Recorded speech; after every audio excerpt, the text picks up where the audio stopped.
Hello, stress management again, part 6. Yesterday I got you, or asked you, gave you some homework, asked you to write down all the things that cause you stress, including the little things. Maybe that gave you a little bit of extra stress, but it's a little task that's well worth it, and it's a mindfulness task as well, simply because you've got to think and you've got to write it down. We're going to kind of continue that theme today with the idea that you should make another list, and how far you want to take it is entirely up to you. It's just a list of things which are beneficial in your life. Some people call it a gratitude list. Some people take it a step further and make a gratitude journal, and it's recommended in this book, which I've recommended a couple of times, 59 Seconds by Professor Richard Wiseman. Side note, I am entitled to call myself, and was called for about 8 years, Assistant Professor Roger, without the assistant, because it just means he's got a master's degree, and so have I. So just making that point. Professor Richard Wiseman, some of the ideas in his book, he claims it's a happiness project or a stress self-help guide based on proper research, except some of the proper research is a study of 39 people going up and a particular one, performing one little task. That's not real research, that's just 39 people. It's anecdotal. And unless there's a 100% hit rate in those 39 people, it's not even decent research.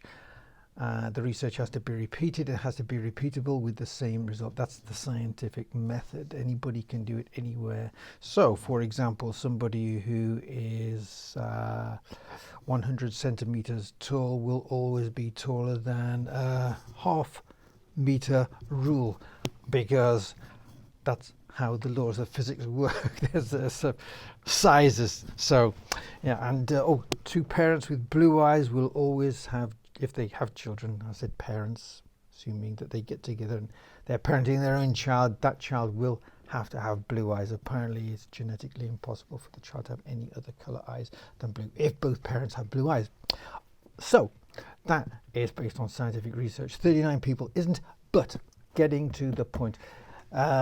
Several experiments have been done with writing down things to be grateful for, and as an exercise, certainly the United States do this at Thanksgiving, and they say something that they are thankful for, which has happened presumably during the year. This is not a bad thing. So if you've got a lot of stress, it's good to get a balancing view and say, well, all these are the good things in my life.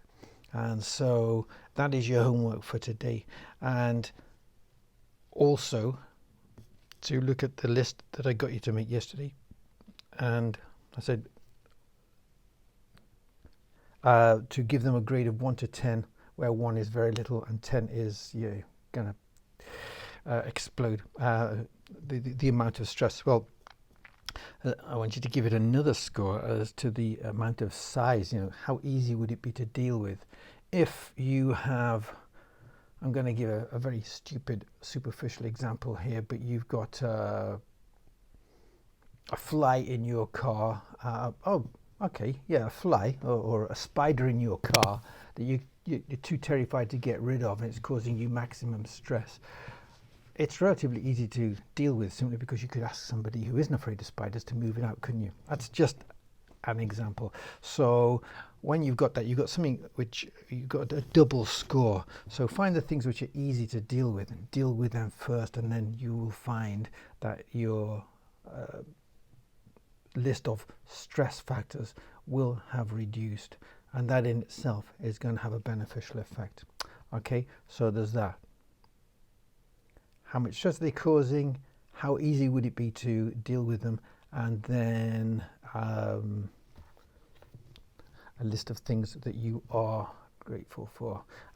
This book is 59 Seconds. It's by Richard Wiseman, and I'm not affiliated to Amazon or to him or anything. and you can find him on YouTube doing magic tricks. He's quite a character, very deadpan. Anyway, okay, good night, see you tomorrow.